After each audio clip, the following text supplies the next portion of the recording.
Hey everybody, welcome to Mark Bell's Power Project Podcast. This episode of the podcast is brought to you by friends over at Piedmontese Beef. Real quick, I'll have to give a huge shout out to my boy Insomnia. Dude, you looked fantastic for that photo shoot. What were you eating for your meal prep? So it's actually pretty awesome. The reason why Piedmontese is so great is not only does their beef taste amazing from those jacked cows over at Piedmontese, but it's also pretty low fat. They have certain cuts that have more fat, but it's like a diet steak.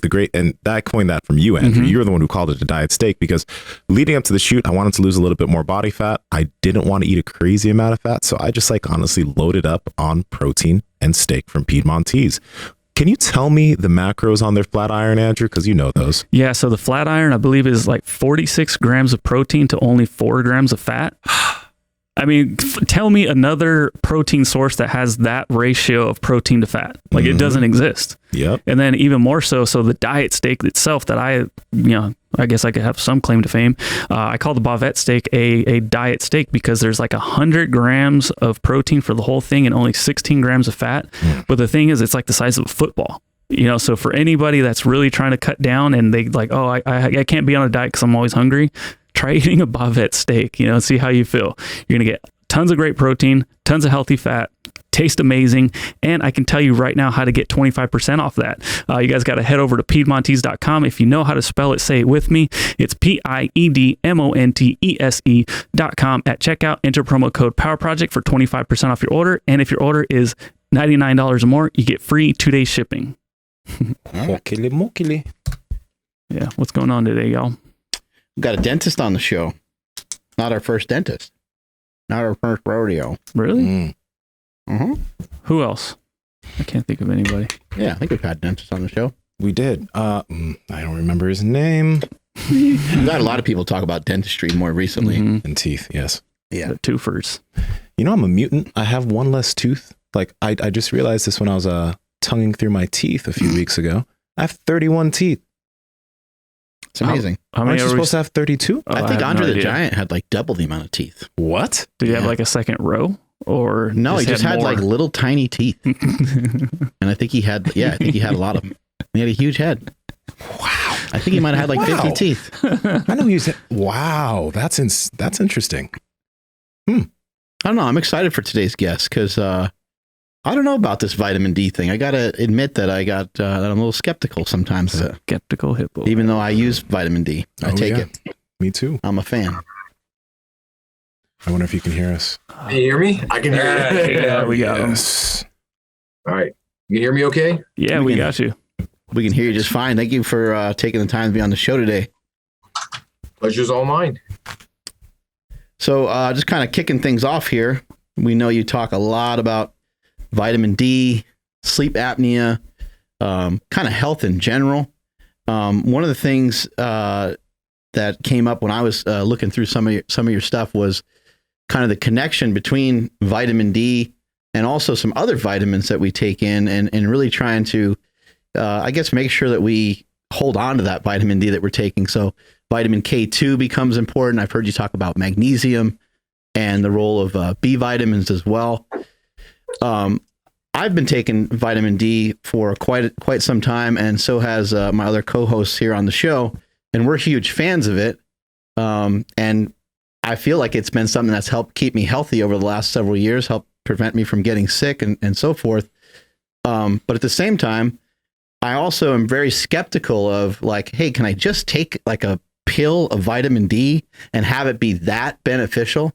So what are some of your thoughts on that? Can we just... Obviously, we're going to have other health practices. That's very clear. We're going to need to take care of ourselves, sleep, exercise, make sure we don't overeat and so forth. But how important is this hormone / supplement?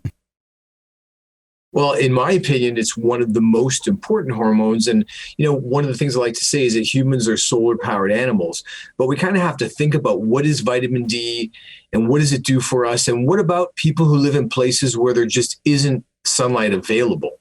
So anything that I can get naturally, that's where I want to go to first. That's the first thing. The second thing is that, the sun does so much more than just make vitamin D on our skin. It's just one of the photochemicals that our bodies take in. But when it comes to actual sunlight, there's so much more than that. There's circadian rhythms, There's all kinds of different elements of sun and sun exposure that really aren't being talked about. All you hear is when you go to your dermatologist, stay out of the sun, wear sunscreen. The sun causes cancer. It's toxic. And this is really, it's kind of ridiculous. I read a little study where these guys were worried that people who spent too much time in the sun would absorb too much calcium and their bodies would calcify and they die. Some of the most ridiculous shit I've ever seen in my entire life is associated with this. So, that's my short answer. What are your thoughts on there's some other health professionals that I've seen more recently coming out and saying like they don't think vitamin D does anything. And they give a lot of evidence and they say, hey, there's this study, that study. Are these studies flawed? Are we being told kind of the wrong thing from some of these people? The most recent thing that I heard was Dr. Jason Fung, who I'm a huge fan of. I'm Canadian. He's a Canadian nephrologist, and I really respect him. And this guy is bucking a lot of these trends. He's really standing up to the traditional medical society and saying things that very few people are qualified or willing to say. And I was very disappointed. And Dave Asprey, he knows how important vitamin D is. And he let this guy talk. And he brought up this meta-analysis that was done. And it's one of the most stupid pieces of research I've ever seen in my entire life. So prior, especially to the coronavirus, very few people are interested in vitamin D, though there's so many thousands of studies. When I got into this, I started looking through these studies, and it became obvious very quickly that the researchers kind of didn't have a clue what they were doing. So at a certain point in time, someone said, okay, look, we're going to make a meta-analysis and doctors are going to listen to this. This is real science. And so they took all these studies. Now, when you do a meta-analysis, someone's choosing which studies to feature. So that's the first flaw in a meta-analysis, is that someone's making a choice which studies to include. The second part was that if you look at that meta-analysis and you really look at those studies, 50% of them never took a blood level. Imagine thinking about testosterone and just saying, oh yeah, I took a pill. If you don't measure the blood level, you have no clue as to what you're doing.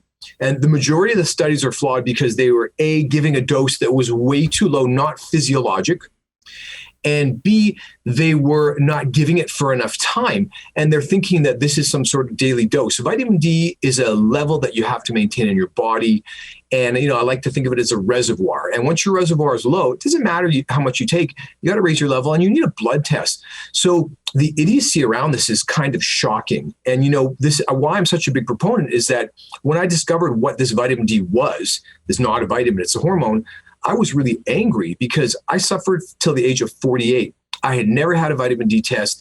No doctor ever mentioned it at any point in time. None of my gastroenterologists ever told me about it. And I suffered from Crohn's disease and it was bad. It ruined my life.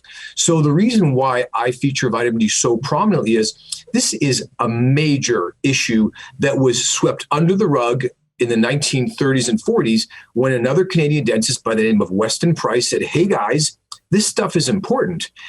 And it makes me really furious. And here I am fighting this is 2021. And even in my profession, this lack of understanding of this man's, by observation, this dentist, he's saying, hey guys, this is really important. These vitamins and minerals are really critical. The fact that I didn't learn them in dental school, this is outrageous. The fact that it's still not taught today, it's a scandal to me. This is blatantly obvious. It wasn't like I stumbled on some big mystery. I was like, oh shit, this is obvious. So I hope that answers your question. It does. And so why do you actually think that it's a scandal and it's something that's being purposefully hidden? And then also, we were talking about this yesterday, but, vitamin D dosages is something I'm very curious about. Because you can get vitamin D from the sun, but you can also, take the 5,000 IU pills. What should people be trying to do as far as how much vitamin D they should take per day? And obviously they should test, but is it okay to take 15,000 IUs, 20,000 IUs? Is there a point where it just becomes, I guess, you just can't be taking more vitamin D from pills and you need to actually get outside and get vitamin D? Okay, that's a lot of questions, but so the answer to your question is it doesn't really matter whether you get your vitamin D from food or sunlight. If you stay out of the sun, it's dangerous for a lot of different reasons. It's bad for you. So obviously, when possible, in the Northern Hemisphere, people who are living in the North, they can't get any vitamin D right now. The sun simply isn't high enough in the sky and strong enough to make vitamin D on you. That's the first thing. Now, the second thing is that this is a major missing element of all medicine. And the fact that you go to your doctor and first thing they ask you is, Are you supplementing vitamin D? Let's get a level on you. You're not going to find anyone on this planet who gets their initial diagnosis of cancer and has a high vitamin D level. That doesn't happen. This is what's happening. No one's checking people's vitamin D level. People are not supplementing. They think they're getting it from milk or from their multivitamin. And then as their vitamin D level runs down, their bodies start to literally fall apart. And those initial diagnoses of cancer, to me, this is scandalous. And honestly, I interviewed John Cannell, who was the founder of the Vitamin D Council, on my podcast. And I said, when is this going to change? And he said, well, when a class action lawsuit happens and doctors start to realize that their ass is on the line. And that's the truth. Anyone who's had cancer, their initial diagnosis, this is at the root cause. It's not the cause of cancer. Vitamin D deficiency allows cancer to grow unchecked. So if you ask me, I think it's a massive scandal. Doctors are brainwashed by the medical industry that is controlled by Big Pharma, and they know exactly what this is. They're trying to make vitamin D analogs all the time. And, vitamin D is the first of a few very big issues that people aren't talking about. Melatonin is the other one. That's a massive subject that, I have a lot of thoughts on that. But so is there an intentional conspiracy? It's pretty hard to do that. But when the people who make money off illness are making a lot of money off vitamin D deficiency, there's no good reason for them to spend their money to investigate and do this type of studies that will convince doctors. Doctors have very narrow windows of what they believe in, what they'll look at. They're looking at this evidence-based medicine, and what they should be doing is looking in the mirror and asking themselves if they have any common sense. So when I see doctors laughing, say people don't need to be tested. And when I ask my doctor for a vitamin D test and they say, your insurance won't cover it unless you're low. The only question any sane person has is, well, pardon my language, how the fuck would I know if I'm low if I've never had a test? So that's the first thing I really want to say. Dr. Gould, how do we get in the sun when the sun, to help prevent cancer, when the sun itself causes cancer?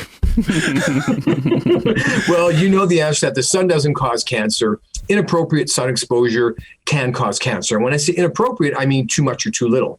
The biggest and most common sense argument I have, where you can just take any scientific study and just shove it aside, is say melanoma. Everyone believes melanoma is caused by being in the sun too much. That on its surface is ridiculous. And if you look at any study, it's also completely unfounded. If melanoma were caused by excessive sun exposure, we'd see it on the tops of our ears, on our nose, on our head, and all the areas that are exposed. Those are the areas we get squamous cell carcinoma and basal cell carcinoma. So people are still freaking out. They hear carcinoma, squamous cell. This is all scary shit to people, as it should be. But the understanding that chronic sun exposure without maintaining a normal vitamin D level will result in cancer. Melanoma is caused by too little sun exposure, not too much. And that's just common sense. I don't need a single study to prove that. You can see it every day. Yeah. How does our diet affect us being able to be exposed to the sun? Because it's my understanding that for those of us that follow a kind of a more ketogenic or low carbohydrate diet, and I could be totally wrong with this, but it's been my own experience that I can handle more sun than I used to without getting totally burned by the sun. Is this a real thing, or is this like a rumor that's going around? It's a real thing. So there's a lot of different components to this. So number one is that even just if you have a higher vitamin D level, you're going to tan. If you have a low vitamin D level, you're going to burn. So we have to start to think about what is it about a ketogenic diet that makes all these things happen. Everyone's talking keto, and now the carnivore diet's coming up, and intermittent fasting, all these catchphrases, all this biohacking stuff. Everyone's talking about metabolic flexibility. And what does this all come down to? Where does this intersect? So it really intersects in the whole concept of why a ketogenic diet is so healthy. Why is a carnivore diet preferred? What is it about it? And it has to do with a subatomic concept of an extra neutron, and we get into something called deuterium. Now, if you've never heard of deuterium, you're not alone, but you should and you will, because if you have a diet that's high in carbohydrates, there's two different aspects of the modern diet that are bad. One is the industrial seed oils that get incorporated into your cell membranes that are going to affect everything. And the other part is something called deuterated cholesterol. And this is real. Deuterium is a stable hydrogen isotope. It's kind of confusing stuff. I created cartoon characters. You see deuteriums behind me. And people need to understand this. We're being hoodwinked yet again. I remember 1981, 19 something, my mother came home and said, that's it. We're not eating meat anymore. It's fat causes cancer. And I was a fat kid. And so I was like, oh, this is great. There's all this fat-free food. And we stuck with that paradigm for the last 30 years. You see it starting to crumble. You hear it around you, but the same powers that be, they're going to try and confuse you again. And this is what it comes down to. When you eat those processed foods, they are very high in deuterium. Deuterium gets into every part of your body. And when it gets into your cholesterol, it makes it harder for you to produce vitamin D when you're in the sun. That's one aspect. Now we have something totally different that's stopping your body from activating vitamin D. No one's looking at the vitamin D that you're taking or when you're in the sun. So you could be in the sun and you could be taking vitamin D and now your vitamin D level is low. The reason is because of something called glyphosate. You've heard of glyphosate before. It's in Roundup. You can buy it at Home Depot or 7-Eleven. And what this stuff does, one of the components of what it does is it actually prevents the enzymes in your liver from activating the vitamin D that you take in into the 25-OHD form. That's the amount that your doctor measures. That's when you go get a vitamin D test, they measure your 25-OHD level and they say, oh, you're low. And you're thinking, well, I am taking vitamin D. Why is my level not high? Because glyphosate is destroying the enzymes, the CYP or CYP enzymes in the liver. That's your first step.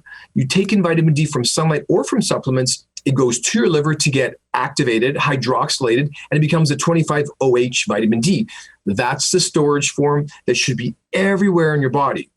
Now you have to activate that again to make it active, and the enzymes that do this are being destroyed by what's in all of the industrial foods that most people are eating. You had mentioned supplementing vitamin D, but when I go to Costco, I can't buy vitamin D. I can buy vitamin D3. Is that the same thing, or what is vitamin D3 actually? Sure. So there's vitamin D3 and vitamin D2. Vitamin D2 is the plant vitamin D. There's no point in checking it, although some doctors do. We don't care about that. Vitamin D3 is the human or animal version. It's the only one that you can buy. In the past, and still to this day, when you go to your doctor, if they actually do a vitamin D test and they tell you you're low, they will give you a prescription for 50,000 IU of vitamin D2. And this sounds like it's going to solve all your problems because that's a massive dose. And you take it they usually give it to you for a couple of weeks and then they're done. And they're not thinking, first of all, vitamin D2 is not as effective as vitamin D. It'll work on the receptor, but it's not as effective. It doesn't last as long. The second thing is what led you to have a vitamin D deficiency in the first place. Nothing's changed unless you change your lifestyle, change your diet, change your habits. If that makes more sense. So don't worry about whatever you can buy over the counter. It's all same thing, vitamin D3. How much vitamin D3 would somebody have to supplement in order to notice a change? Obviously, I'm sure it would depend on but based off of what you've seen with people coming in with typical low levels, how much vitamin D3 do they need to take and how long do they need to take it for? So it's a complex question, and you need to think of it this way. There's different ways to raise your vitamin D level. So most people will be taking a dose like 2,000, 3,000, 5,000. Doctors tell patients they cannot take more than 4,000 international units. That's the maximum, which is nonsense. It's absolute garbage. There is no one-time toxic dose for vitamin D. I just posted a video today on Instagram about what you do if you get COVID and you have not been supplementing at least 5,000 IU of vitamin D for at least 3 months. If you haven't been doing that, you're low, especially because it's the middle of winter. And if you get COVID, you have one concern. You do not want to go to the hospital. You do not want to. So I created this video. You can take 50,000, 100,000, you take 300,000, you take 500,000 IU of vitamin D.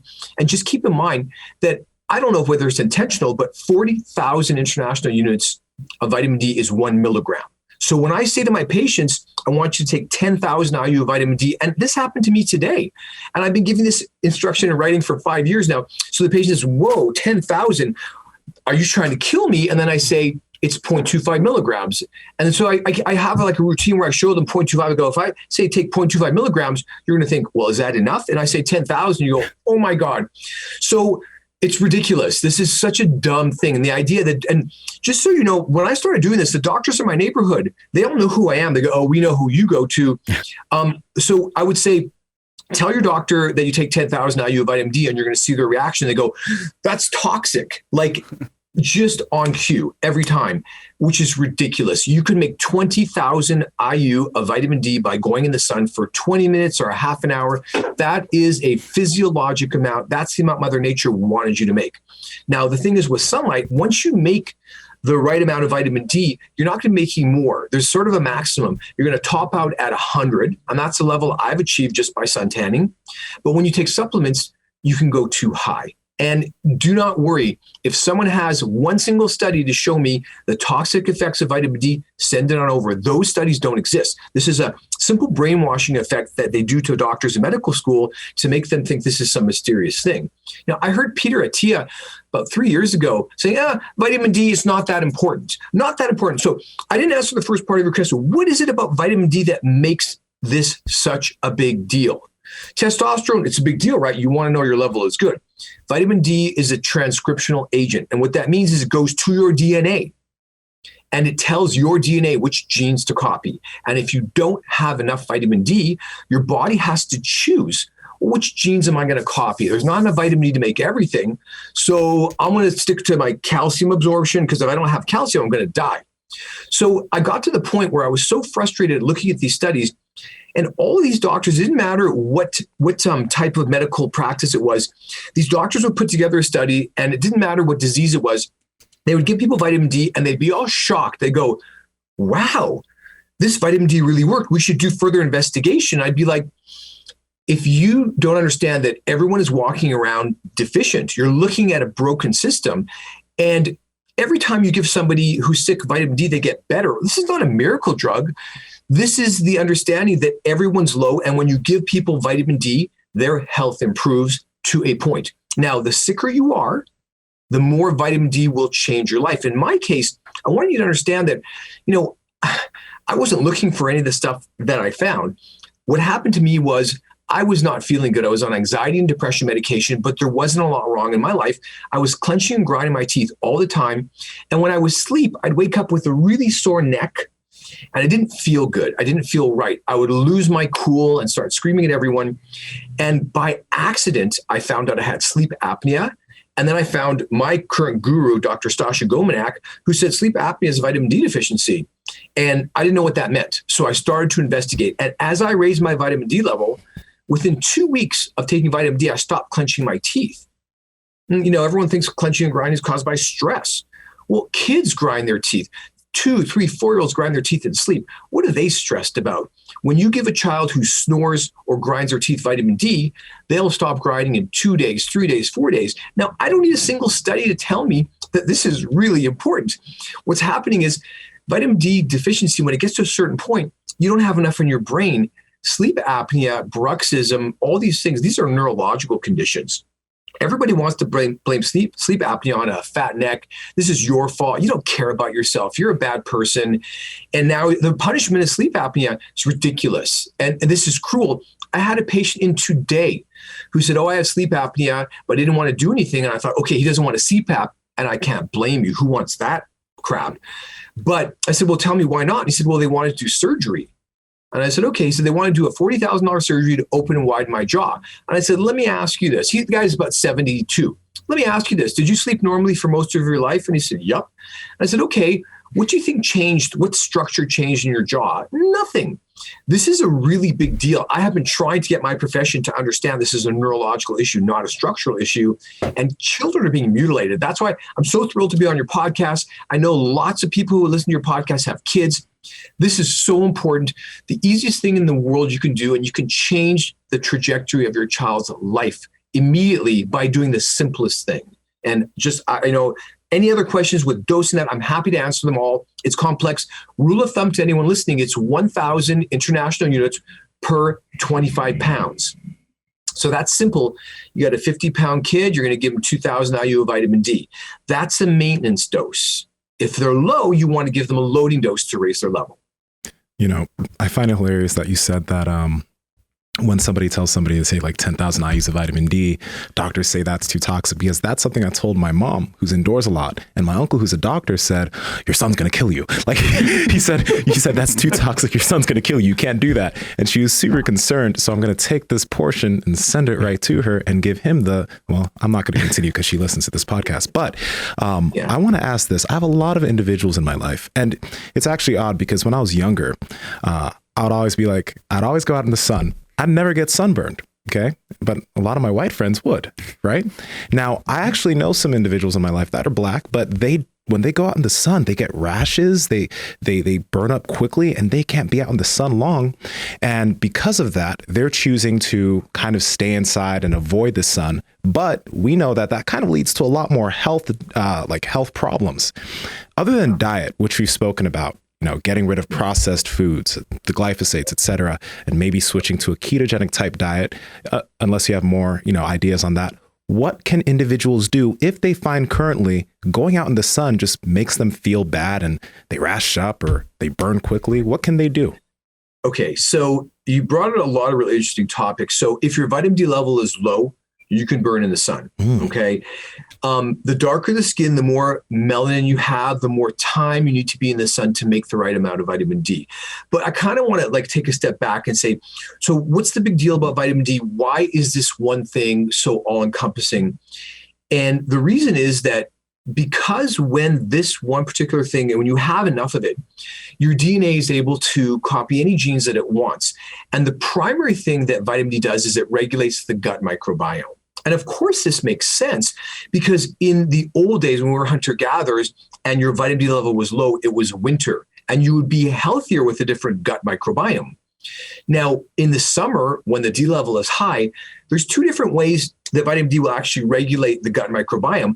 People are doing all this crazy shit. They're taking probiotics, they're taking prebiotics, they're doing all this stuff to try and get the right gut microbiome. They're even doing fecal transplants, and that's real. Okay. You can do that all you want, but you're never going to maintain the right microbiome without an evolutionary level of vitamin D. And I want my level always above 50. I never want it to go low. I really don't. And it'll drop quickly, especially if you have sleep apnea and you're not supplementing a high dose. So the answer to that question is the actual microbiome on your skin is regulated by vitamin D. Vitamin D allows you to create something called antimicrobial cathepsidins. And these are little proteins that actually will dictate the type, variety of bacteria and everything on you. This is why COVID is so affected by vitamin D, is those are antiviral, antibacterial proteins. You make them in your lungs, you make them in your nose, you make them on your skin, you make them in your gut. And these will dictate your microbes. When I raised my vitamin D level, my body odor changed. I had a completely different set of microbes. And so until people understand that, first of all, staying out of the sun is dangerous. It's the dumbest thing ever. But you can't just go in the sun and fry yourself. So to anyone listening, don't drop everything and run outside, because I do get that. Patients come in sunburned and say, what happened? Well, I wanted vitamin D. The system that we have to use to get vitamin D into our bodies is a little complex. And I like to use this analogy. So when you start to work out, you don't go to the gym on your first day and bench press 300 pounds. You got to build up slowly. You have to learn, what do I do? Do I eat this? Do I hydrate? All these different things that you learn around fitness. This needs to be applied to the sun. And it wouldn't be needed if we all still lived outdoors. It would make a difference. You'd be eating natural whole foods. You'd be eating the animals that you kill or the seafood that you catch. You'd be outside in the spring. And as the days got longer, your tan would get darker. And this would be irrelevant. Here we are, we're living in these little boxes that are really cages. And we think this is normal. This is not our natural habitat. And that's the problem. It's not just vitamin D, it's all these other elements that we've literally cut ourselves off from, thinking that we're different, we're civilized. Literally, we're making ourselves sick by living in the modern world. It's ridiculous. The lights that we have on, all these different things, they all come together. And that's why my book is called The Modern Epidemic. It's literally the disease of modern living caused by a separation of the human animal from its natural habitat. Simple as that. Yeah. Mark, didn't you bench 300 pounds your first day in? I think you did. So. Yeah. I was just going to ask really quick, the rule of thumb for the IUs per body weight, does that change with the amount of melanin in your skin? Because we have we call us we got vanilla, chocolate, and then salted caramel. So I'm Mexican, Mark's white, and Seema's black. So I know from like previous podcasts that we've tuned into, we know that like the amount should change, right? Well, the amount of vitamin D that you make naturally in sunlight will change based on your skin tone. But when you're supplementing, there isn't really, I'm not aware of any racial differences. It's mostly has to do with your body fat. It's not that vitamin D is stored in fat. It's just that it will diffuse everywhere around your body. And if you're fat, you've got to take a lot more vitamin D to fill up that level. So, and it's really tragic too, because when I used to go to the gym in the old days, I'd see these heavy people, and I was a bigger guy most of my life, and it breaks my heart. These people are trying to work out, they're trying to eat right, they've been given all the wrong instructions. And when you go to the gym and work out, if your vitamin D level is low, your body's in survival mode, and it's not going to burn your fat at all because you don't have the right machinery, because you don't have enough vitamin D. You need to have an evolutionary level of vitamin D to be able to be functioning and normal. The gut microbiome is the most important thing in your entire body. The DNA of the microbes in you outnumbers ours like 99%. So we have this little bit of DNA that we inherited, but we utilize all these microbes. We use their byproducts, we use their waste products. They interact off each other. They have their own genes, and we really rely on that so much more than what we have ourselves personally. So having the right gut microbiome is critical to health and life. So the root cause of sleep apnea, it's the root cause of every single modern disease. And this is complex stuff. And just swallowing a bunch of probiotics is not going to solve the problem. Maintaining that evolutionary level of vitamin D will allow you to get vitamin D through your bile salts, all kinds of different ways that we utilize this as a hormone. And life would not have evolved the way it is without the sun. This is at the core of photosynthesis. This is at the core of the circadian rhythms. This is something that powers our biology. And I haven't even released my information. I'm not sure how much you guys know about the circulatory system, but our blood vessels are batteries for sunlight and for a completely different paradigm. I want you to think about this. This is the question I have for you guys, because you've been focused on ketogenic diet, and there's a lot of evidence that this is so healthy. I say red meat is the healthiest thing in the world you can eat because it's the lowest in deuterium, and that's kind of irrefutable. But the problem is that we get so brainwashed to get this type of stuff that it just can't even make sense to us. And so, when it comes to the understanding of how our circulatory system works, what causes heart disease? Okay. So I listened to, I love Ben Bickman, great guy. He's talking about insulin resistance. Problem I have with insulin resistance is you say insulin and people think diabetic, I'm going to give myself a shot of insulin. I don't know how helpful it is. The understanding is, so what, if fat doesn't cause heart disease, then what does? Okay. Is it sugar? Well, sugar is a major contributor, no doubt. But what is it the real root cause? Why does someone's blood vessels get inflamed? Why do they break down? It's not one thing. There is no magic bullet in life. The true and root cause of heart disease has not even really been introduced to the mainstream because it's not being supported by the right people. And it sounds ridiculous, but it's so much easier than anyone thinks. And in my opinion, heart disease is obviously a combination of vitamin D3 deficiency, vitamin K2 deficiency, too much sugar, not enough movement or exercise, and a sulfur deficiency. And I think sulfur deficiency will prove to be the ultimate root cause of many illnesses. Sulfur is critical for so many different things for the functioning of your circulatory system. And it gets into a whole different perspective of how our bodies actually work. And so the vitamin D part alone, just that standalone, you're seeing the fallout of that fallacy, of the nonsense of the 80 years of hiding this information. You're seeing it with COVID. That's what this is. Recently, as recently as this week in Spain, southern Spain, they got rid of COVID completely because they mandated vitamin D for everyone. They got rid of it. They do not have any more COVID cases. And those are real studies. Someone can Google that. It's very easy to look at.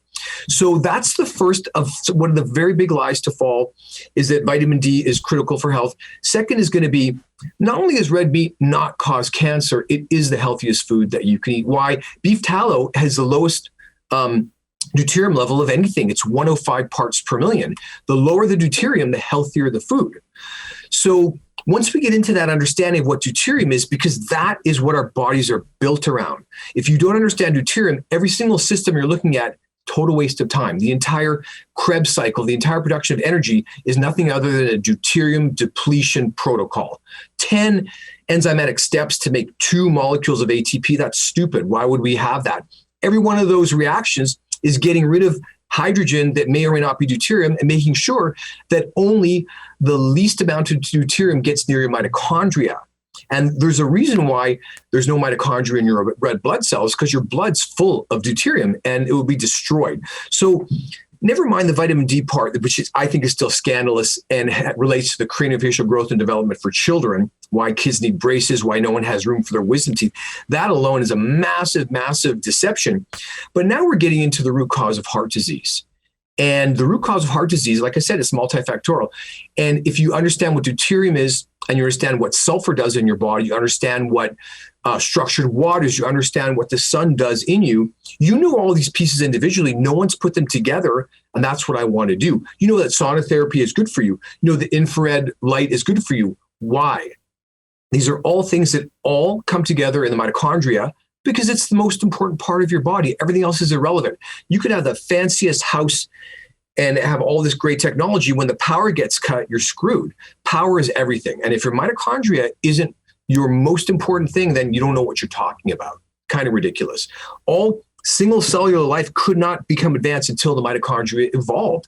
And that's where we need to look to, because that's where everything important happens. It sounds to me a lot of what you're saying here is that vitamin D3 is not just a marker of your health, but maybe it's a maker of your health.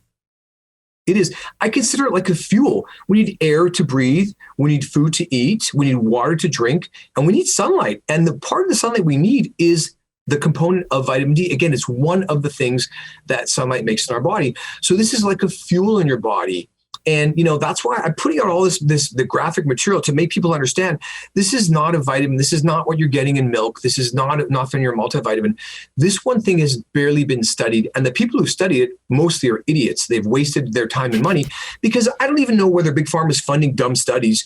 But I guarantee you, if you look into that meta-analysis, really, you know, that was a big one. It came out and people were calling me saying, you were wrong. Vitamin D is not that important. And I was like, I can make a scientific study support anything if I want. But science without common sense, it's just dangerous. Do you recommend sunscreen, or is sunscreen bad for us? Is that blocking us from getting vitamin D? Yeah.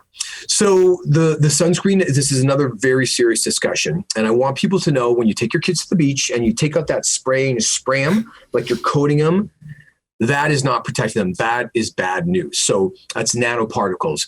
You need to think of that. I think it's 60% of everything you put on your skin gets absorbed. If you wouldn't eat it and put it in your mouth, don't put it on your skin. Don't do it. So then what does that mean about sunscreen? Well, sunscreen is dangerous because it gives you a false sense of security and safety. And this is the real truth. So when you go in the sun, there's 2 types of radiation that we're interested in, UVA and UVB. Now, UVB radiation does 3 things. It creates vitamin D, it causes a sunburn, and it gives you a tan. Those are its primary duties. And of course, this makes sense because UVB radiation is only available when the sun is just high enough in the sky to break through and to strike your skin. Now, UVA radiation penetrates deeply. It goes into the dermis, subdermis goes into your fat. And that UVA radiation is only partially blocked by sunscreen. So people are putting on sunscreen, they're blocking all their vitamin D production. They're getting the sun's damage. Their body thinks it's winter. It's terrifying. And I've already had one squamous cell carcinoma removed from my nose. I wore sunscreen my whole life. And the reason is because I never had a healthy vitamin D level. And then when you put this stuff on, so now your burn system is blocked. When you get a burn, that's your signal to get out of the sun. Too much sun. Hunter-gatherers were not stupid. If it was hot and they were getting, they'd get out of the sun. Now you spray yourself with this toxic crap, these nanoparticles that get into everything. And then you don't even know, your body's like, oh, it's cool. And you're frying yourself. So you're getting all this UVA radiation. You don't have that warning sign. And then I won't even go in hotel pools because they're spraying that shit everywhere. And it's nanoparticles. They're not natural. They can get into your cell membrane. So sunscreen, I don't believe in it at all. I use coconut oil. I use hats. I use clothing. I use gradual increase of sun exposure. And I use common sense. If I'm going to use any sunscreen at all, I'm going to use the zinc oxide with the biggest particles, that white stuff. I'm going to put it on my ears and all those exposed places. I don't believe sunscreen is safe or healthy. I think it's really dangerous. Now, I'm really curious about the supplementing vitamin D in concordance with other supplements, because, you kind of alluded to it. I don't know if you mentioned exactly, taking vitamin D and vitamin K, because I've heard that you want to take those two together to help your absorption of vitamin D. So if someone's now going to Amazon, they're getting vitamin D3, what else do they want to buy to make sure that that is as effective as possible after it's taken? Okay, so I want to clear it up that the vitamin D is not, there's no proof that vitamin D needs vitamin K2 to be activated. The reason we take vitamin K2 with vitamin D is because now when you take vitamin D, you're going to increase your calcium absorption. Vitamin D always came with vitamin K2. That's why I call them soulmates. You can see the little backpack behind me. I want to make this memorable. So D3 and K2 are best friends. They go everywhere together. When the sun is high in the sky and the grass is green, that's where you get your vitamin D from, because it's sunny, you're getting your vitamin D, and you're eating the animals that eat green growing grass. The greener the grass, the higher the K2. And this is your calcium storage system. Your bones are your personal calcium bank. And in the summer, what's supposed to happen is you have a high vitamin D level and you absorb a ton of calcium. You eat all the animals' meat and cheese from green grass, you get a ton of K2, and K2 will actually activate two specific enzymes that grab calcium in your blood and put it into the matrix of bone. So you store up your calcium in your bones, and in the winter, there's no vitamin D. You're not going to be absorbing calcium. There's no green grass. You don't have any K2. You're going to withdraw from that personal bone bank. You're going to pull your calcium out. Now, all the people, all these older women who start to get osteoporosis because their doctors have never heard of K2, and they give them calcium and vitamin D, and then they put them on these expensive bone medications that are dangerous. And so the system was very simple. In the summer, you build up your calcium. There's a ton of calcium in green grass. There's a ton of calcium in milk, but you need that vitamin K2 to activate those two enzymes that literally bind calcium from your heart, your blood vessels. They take it from your aorta and put it into the matrix of bone. Medical doctors still have no clue what vitamin K2 is. I don't know why. It's available at vitamink2.org. You can read all about it. It bothers me that it's this easy and this simple, and it's so destructive. So when it comes to that combination of D3 and K2, when you're growing as a child, the first thing that happens is when your vitamin D level is low, you can't breathe through your nose. Your tonsils swell, and you start to breathe through your mouth. When you do that as a child, it narrows your jaw, gives you a narrow palate. You no longer have room for all your wisdom teeth. You no longer have enough calcium to allow your jaw to grow. That's when you get a weak jaw. That's when you need phase 1 orthodontics. Some of the parents there think, Jesus, $7,000 for this and then $5,000 for that. Phase 1 orthodontics expand the jaw. Why do we have to expand the jaw? Because your doctor didn't learn about vitamin D3 and K2, and it's still not taught, and you simply don't know what you don't know. So the answer is, I would always take vitamin D3 with vitamin K2 because that's the way it always came in nature. And the reason I always add magnesium to that is magnesium is critical to power every single enzymatic reaction, because magnesium is a component that activates ATP, adenosine triphosphate. That's human electricity. That's what powers your body. Magnesium deficiency is really dangerous. Now, the cool thing about magnesium is people are taking it now. They know, I take magnesium, I take calm. It's a really easy one. You don't have to really convince someone. The spray? But, sorry? The spray? It comes there's all different forms of magnesium. You can drink it, you can spray it on. The best way to get magnesium, in my opinion, is to take Epsom salts baths, magnesium sulfate. And the critical part to that health is not even necessarily just the magnesium, it's the sulfate part. Magnesium sulfate, these are chemicals, they're salts, they hang out together. Magnesium is positively charged and sulfur is negatively charged, so they're brought together. That's how we see them.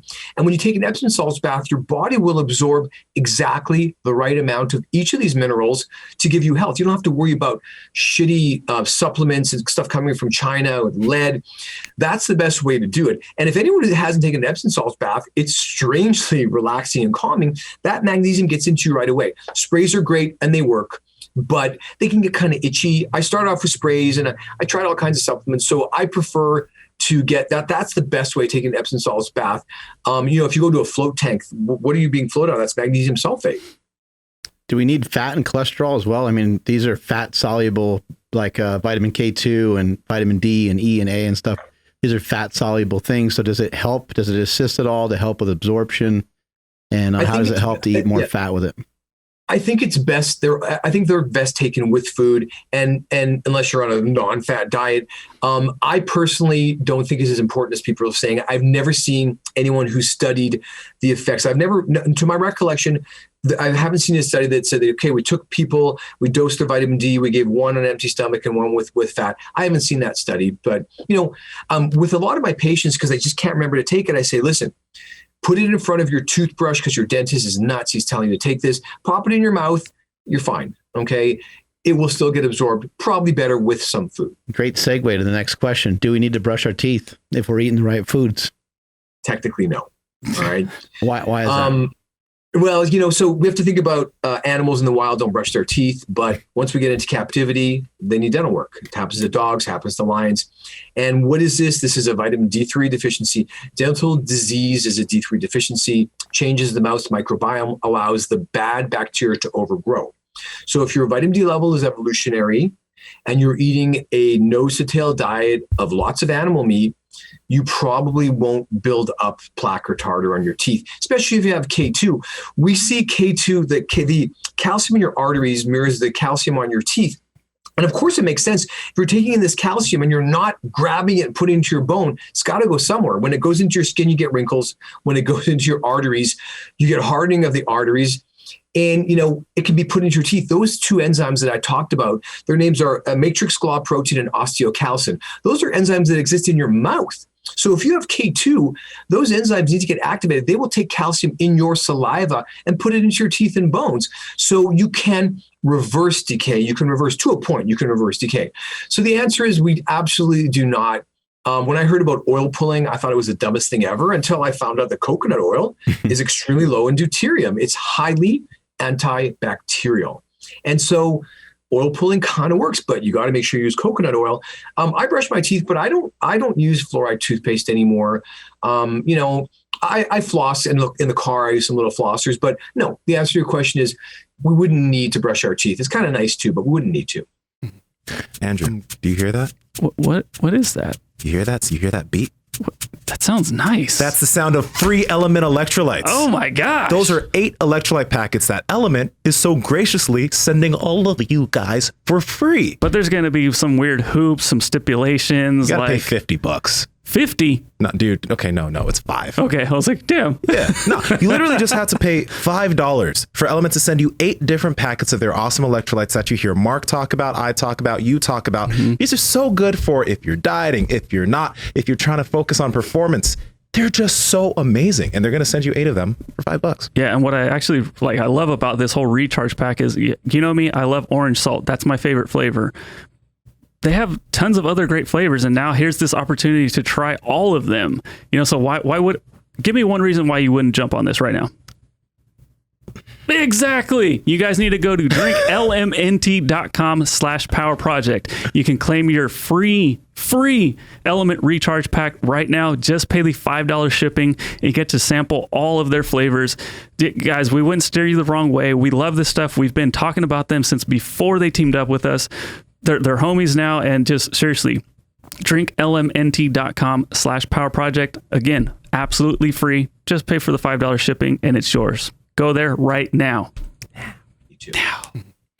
I'm curious about the time of day that you would suggest that it's ideal for people to get sun, because I see, right behind you, it says Modern Sleep Solutions. And, you hear that there's when the sun rises, there's a good amount of sun that you want to get. Then you also want to see sunset because there's something in your photoreceptors in your eyes helps with better sleep at night. So if somebody, they work a 9 to 5, they are stuck indoors and they can't always get outside and get sun, what are the ideal times that they really want to try to get outside to get the most vitamin D, but also have the most benefits for their overall health? Okay, the more times you can get outside during the day, the better off you are. If you can take a break every 5 minutes, it's better for you. So you have to think about what the sunlight's doing. The reason that I have something called radiation rules, and that is things you should pay attention to. If you can wake up and watch sunrise, you should do it. Why? Because the radiation is producing these photochemicals. They're setting your circadian rhythms. The tissue around your eyes is sensitive to the sunlight and will even tell your brain how much melatonin to make. Melatonin lives in opposition against sun exposure. Melatonin is your regeneration hormone that comes out at night when it's dark. So I want to tell people one of the most important things they can be doing is blocking their blue light at night. On my website, I have blue blockers, and I have these cheaper ones so you can get a bunch of them. You get a 6-pack because I always lose them.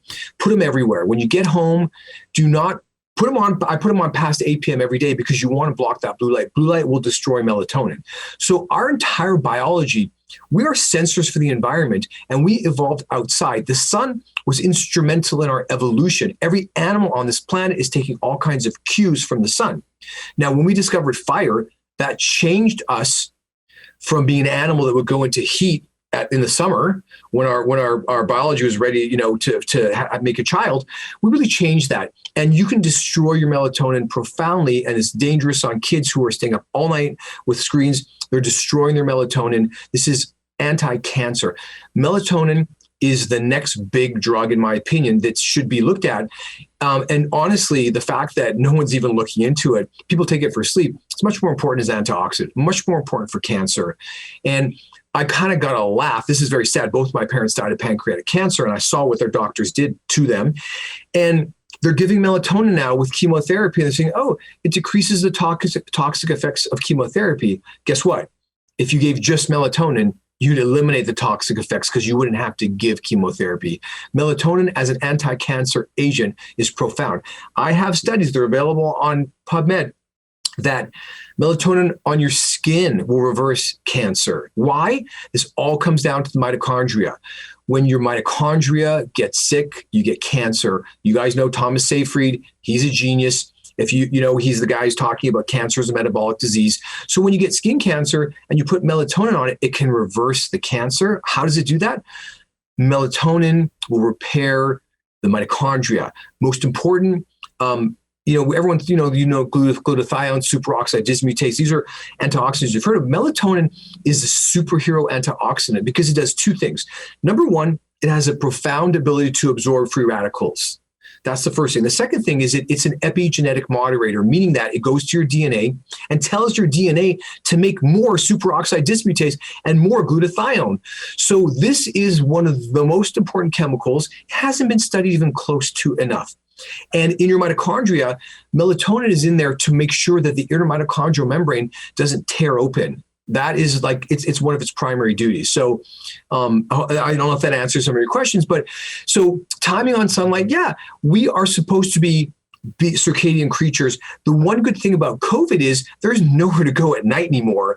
So you wake up with the sun, it gets dark, you go, you're in bed by 9:30, 10 o'clock. This is a good thing.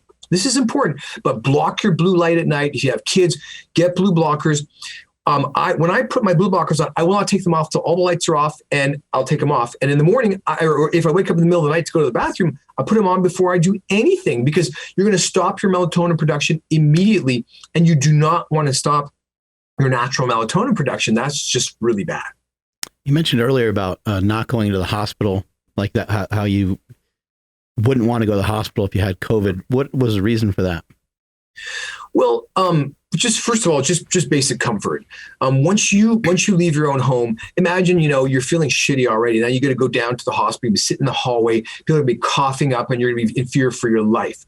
So if you can avoid being so sick that you think you need to go to the hospital, that's a good thing. And what happened to me really recently was fascinating. I had COVID and I had a very mild effect on it. And I felt great after a couple of days, but I injured my toe snowboarding. And after 10 years, that same snowboarding boot must have had some nasty stuff in there. I got a really bad infection. And it got so bad that I thought I maybe should go in for an IV vancomycin infusion because I don't want to lose my toe. It was starting to be really painful. And I thought, I do not want to go to the hospital because everyone's there for COVID. I'm going to walk in with my toe. That's not going to be great. And, this is bad. There are people with, my toe is no big deal, but people with real health issues are afraid to go to the hospital because they're just overflowing with COVID. So if you can do something that's non-toxic at any level and simple, and you can send somebody out to the grocery store, to the corner store and get vitamin D, and in as little as 3 days, you can have a huge result. Antiviral, it will lower the viral load. It will lower your symptoms. If you can do that, you want to do that. You do not want to go to the hospital. The people who they're doing their best at the hospital, but I want you to know that when you go to the hospital, they don't test your vitamin D level and they don't give you any vitamin D, not here in America. And I was on some emails where one of the doctors at a hospital said, hey guys, Big Pharma's not letting us check vitamin D levels. And they said just like that. And it was a high level doctor. So this whole stuff with all the vaccines and everything, I want people to get vaccines who are elderly, who are immunocompromised. But if you can bolster your own immune system and avoid, get a vaccine, they're going to make you get it every 3 months, every 6 months. This is a money-making thing. It's not a scam. Coronavirus is real. But I don't want to do these unnatural things. We are designed to be able to fight off a virus, but not if your doctor doesn't know about a massive part of your immune system. It's ridiculous. Could a lot of people have avoided getting the coronavirus if the vitamin D levels were sufficient? Do you believe? 100%. Not only do I believe it, there's so many studies that support this. There are thousands. There's a lot of new studies out there right now. And it's not just the coronavirus, it's every virus. And then it's the secondary bacterial lung infection. So here you are immunocompromised. You don't know your vitamin D level because your doctor never tested it, and you're taking your multivitamin and it has 600 IU, which is the RDA. So you're good. You also drink milk and juice. You have no reason to be thinking, oh, well, I really need more vitamin D. Then you have this viral disease that wrecks you. And then why do you get a secondary bacterial lung infection? Because your body can't fight it off. And the bacteria that are a normal part of your lungs overgrow, just like the wrong microbiome anywhere in your lung, in your body, anywhere. Vitamin D regulates the antiviral, antimicrobial systems. It regulates T cells and B cells and neutrophils. It regulates them. When those cells don't have enough vitamin D, they cannot copy the genes inside of them. Your immune cells function by utilizing the DNA, the blueprint that's inside of them. Those cells copy those genes and produce chemicals. If those cells don't have enough vitamin D, your own defense system can't work. And that's why people who have very low vitamin D also do not have a good result with getting the vaccine. That's real. They're going to start probably giving vitamin D with the vaccine, which, definitely great because people are really sick, but we're really in a bad place. I've been working on this for quite a while. When COVID hit, me and all my vitamin D friends were like, oh shit, is this really and I was waiting. I didn't want to say it's just vitamin D. It's not just vitamin D. Vitamin D is a massive component of this. Why? It regulates the gut microbiome. It regulates your immune cells. It regulates your sleep and your sleep cycle. If you're not sleeping, you're not healthy. You're going to get sick.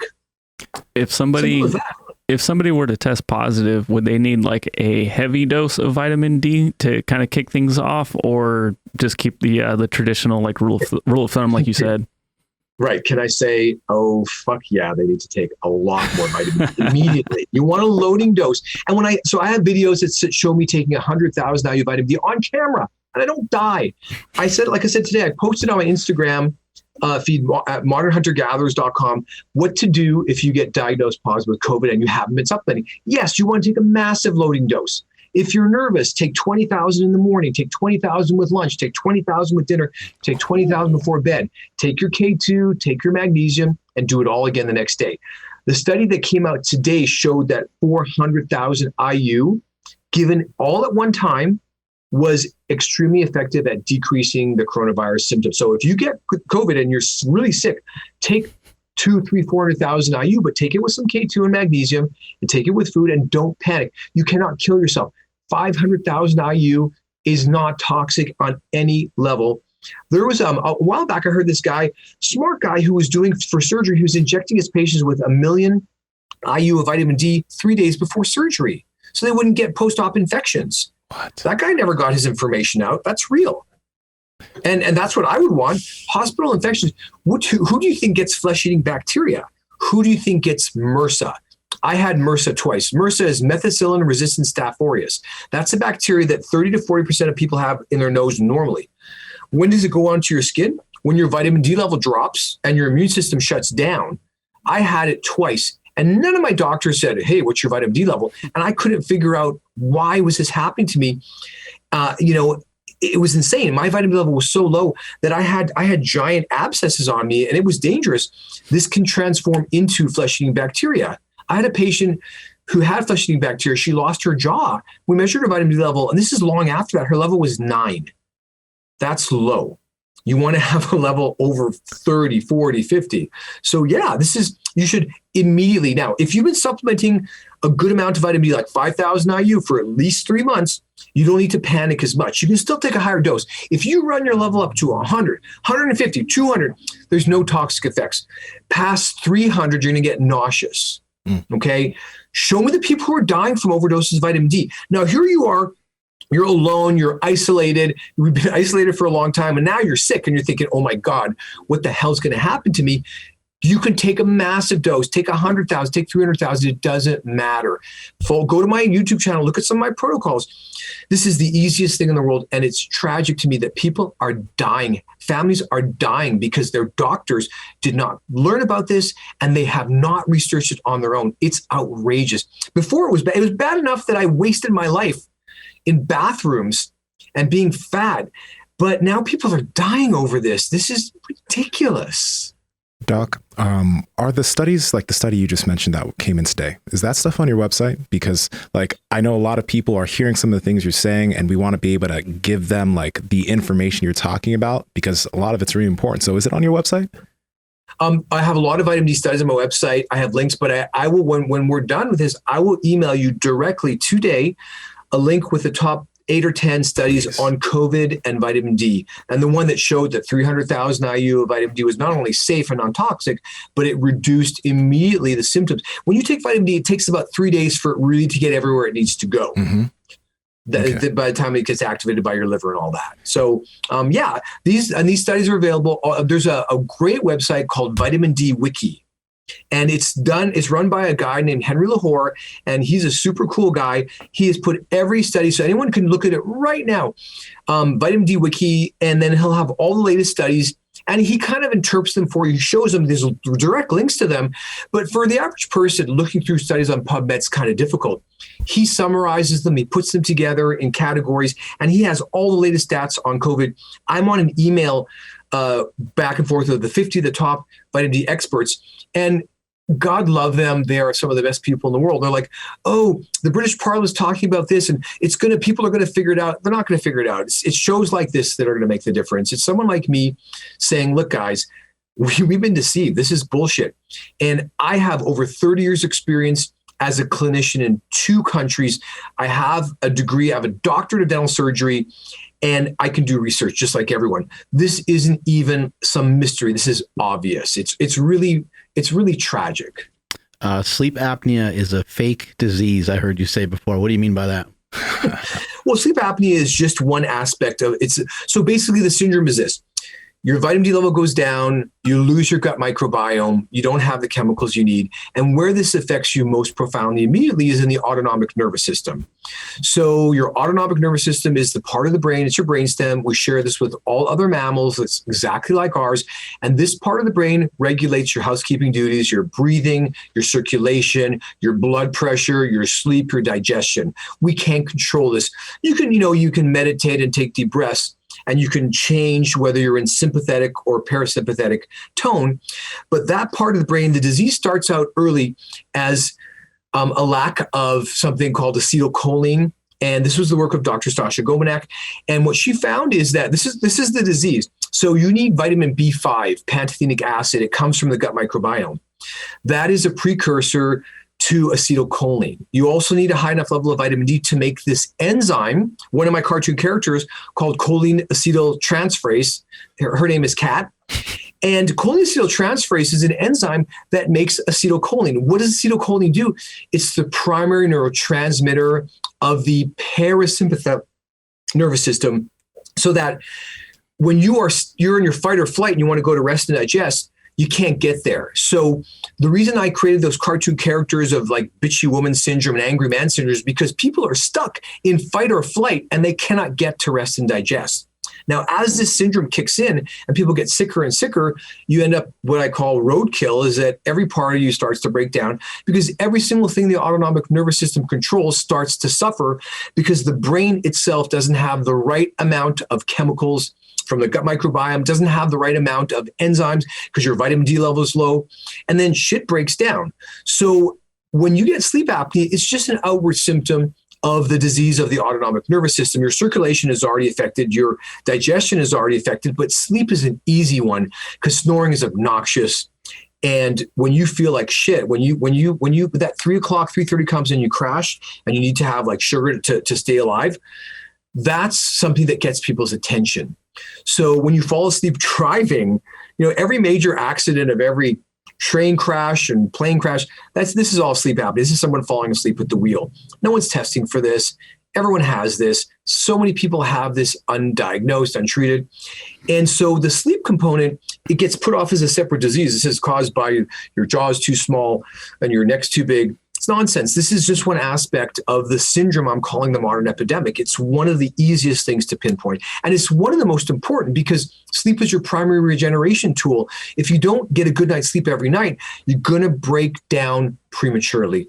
That's just the way it is. Animals die if they go for 3 days without sleep. Jack up your vitamin D and get some of that B5 that you were mentioning and should be okay, right? Yeah. Yeah, so the B vitamins, there's 8 B vitamins. B12 is the only one you should take on its own. The others are complex. Take them in a complex. Why? Because nothing in your body works in isolation. Mm-hmm. The B vitamins are made by the gut microbiome, and different pieces are cut off and used for all kinds of stuff. Mother Nature's smart. She doesn't make up 20 different things. She gives you starter molecules. Cholesterol is your starter molecule. You make everything out of cholesterol, like testosterone, estrogen, bile acid, all these different things. Your B vitamins are supposed to be being produced by your gut microbiome. And the primary thing, the most important part of your body, your B vitamins, they are required in your mitochondria because they're interdigitated into almost everything. They're required for DNA repair. They're required for everything. There's 3 things that really will use up your B vitamins: toxins, drinking alcohol, being in the sun, and exercise. So when you do any of those 3 things, you're going to want to increase your B vitamins. And this is the reason why people who don't snore will snore when they drink. And the reason is their B vitamins got sucked up detoxifying the alcohol in their liver, and they don't have the right chemical mix to keep their airway open, and they start to snore. So that's when, that's part of the reason.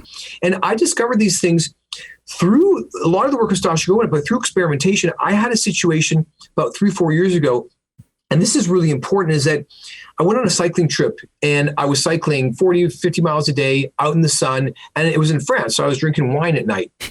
I broke out with psoriatic arthritis, psoriasis all over my body. So I was covered, my hands were covered, my legs were covered, and my elbow swelled up, psoriatic arthritis, and it was really painful. I did not know what was wrong with me. And I suffered with the eczema and the psoriasis. I went to the doctor, said, "Oh, you have eczema on your hands and psoriasis on your legs." I got a biopsy and they said, "Oh, you have psoriasis." So I had it for 1.5 years. And I read up about it, and there's all kinds of people saying, "Oh, it's caused by this, caused by that." It's caused by the wrong gut microbiome, but it's a B vitamin deficiency primarily. And this is bizarre. So I was taking a B vitamin in the morning and a B vitamin in the evening.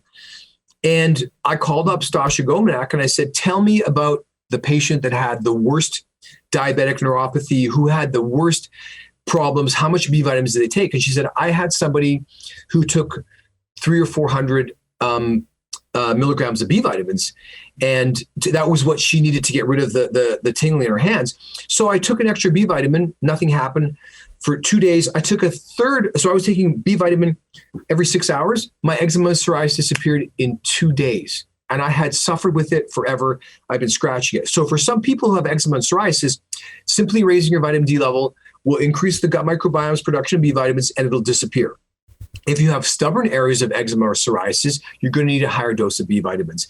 And I can't prove any of this. No one's doing the studies on this, but take a B vitamin. If you have eczema or psoriasis, you're going to see it's most likely going to disappear. I have a lot of evidence that explains why this happens. And, personally, I had Crohn's disease, sleep apnea, I was obese, anxiety, depression, eczema, and psoriasis. I'm like a petri dish of all the things that can go wrong. And I'm a clinician. I'm observant. I understand dosing.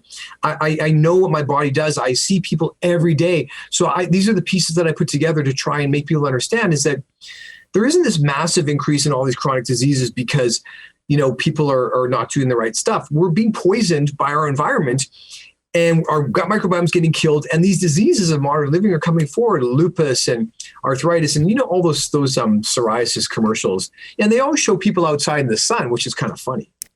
Doc, I want to quickly kind of ask this because, you're mentioning vitamin D being the root cause of a lot of these issues. And we had Dave Nestor on recently who talked a lot about the benefits of nasal breathing and how focusing on that, mouth taping can help with sleep apnea. Same thing with Patrick McEwen. They talked about those things too. And I can imagine a listeners listening to this and they're like, okay, if I can take some vitamin D, that'll immediately cure my sleep apnea. But obviously it's vitamin D in conjunction with nasal breathing and getting used to that in conjunction with potentially losing some weight to help. Like, all these things need to work together, right? You can't just take vitamin D and your sleep apnea goes away, right? Well, okay. So I want you to think about this. Why can't people breathe through their nose? What is the root cause of lack of nasal breathing? So if you have a deviated septum and you weren't in a fight, what's the root cause of that? That's a vitamin D3 and K2 deficiency in your youth and childhood. You're not getting proper calcification. The cartilage of your nose calcifies too early because you don't have vitamin K2. The nasal passages of your nose will swell if you don't have vitamin D. Your tonsils are inversely proportional to your vitamin D status. You can Google this right now, type in vitamin D, tonsils in PubMed. There's 3 studies that show that the lower the vitamin D level, the bigger the tonsils.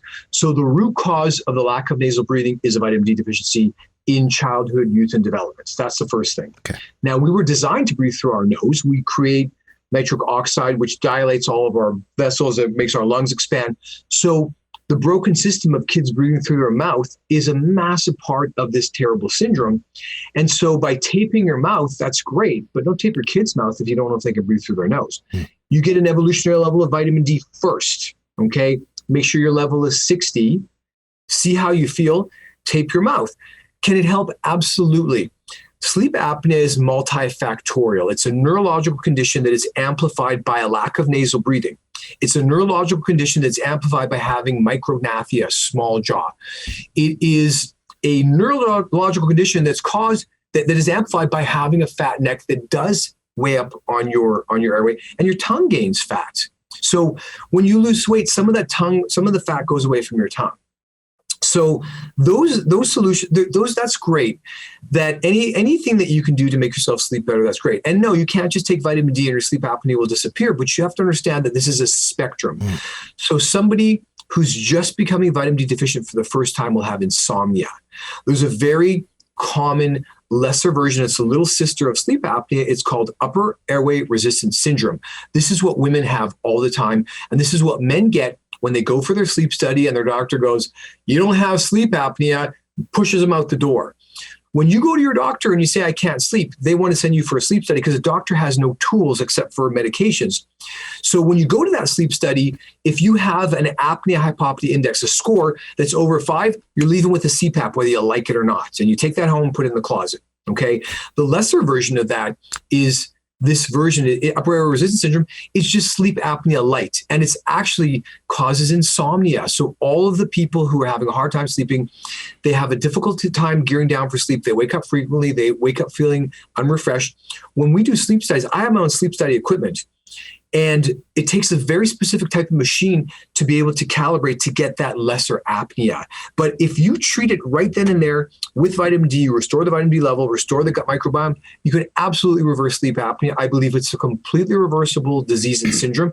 That's why that sign says sleep restoration.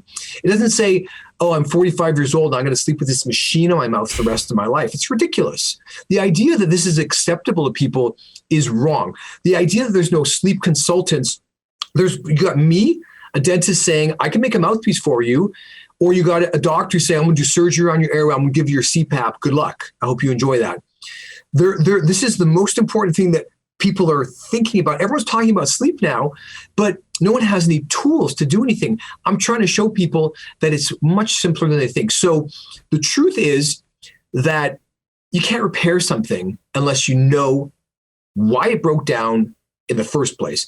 And when you think these doctors are putting these hoses in people's noses and saying, oh, there's a snore noise, I don't care about any of that. This comes from the brain. It's obvious. So we're really in a bad place. So there is no, if you want to tape your nose or tape your mouth, great. That's one aspect of this. And for everyone who's using these apps, those are recorders. They're monitoring the sound in your room. You really want to know about your sleep, get a sleep study. I run them out of my office for $150. Anyone should be able to know what their sleep looks like. And it should be a medical grade sleep study that can actually go to a doctor who can look at it and say, yeah, you're having a problem.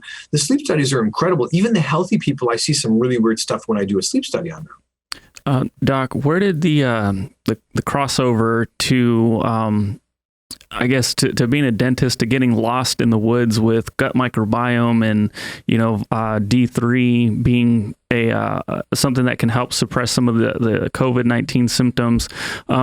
Where did that happen? Because I'm asking this thinking about the keyboard warrior that's going to come on to the YouTube channel and say, like, I don't know if I want to take advice in regards to COVID-19 from a dentist, right? Like, yep. So like what's the background in, what gives you the confidence to make some of these, not statements, you're giving us great information. I really appreciate it, but I'm just trying to give a little bit more background for people to understand that you have a lot of skin in the game, right?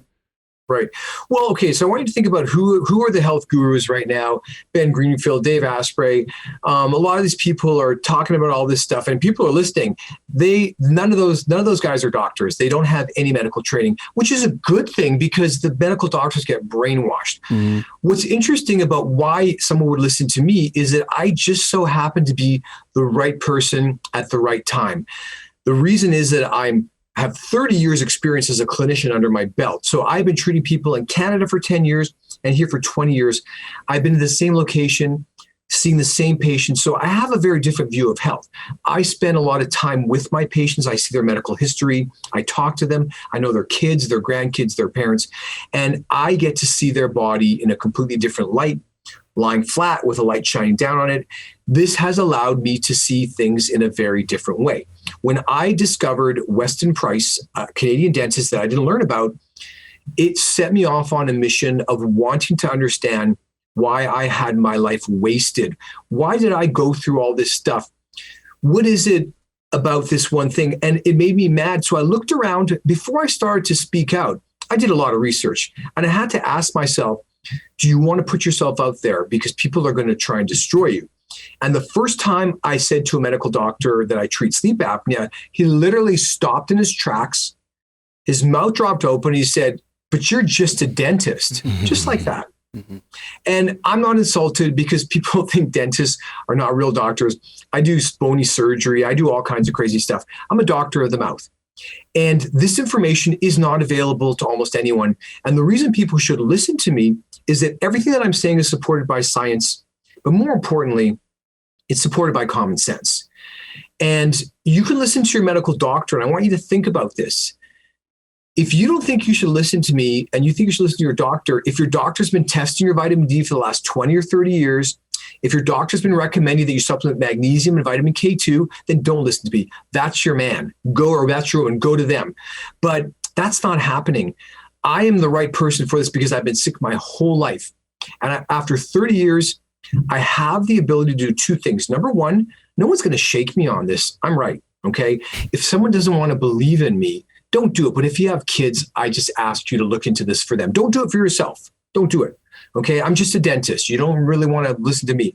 But this is all information that's obvious. And my whole goal isn't just to bring this forward because I can tell you all the right stuff to do. What I'm doing is I'm giving you ways to remember it. I'm giving you ways to incorporate this into your life. People all are talking about fasting. And let me tell you, the first time I did a 3-day fast, I thought I was going to die.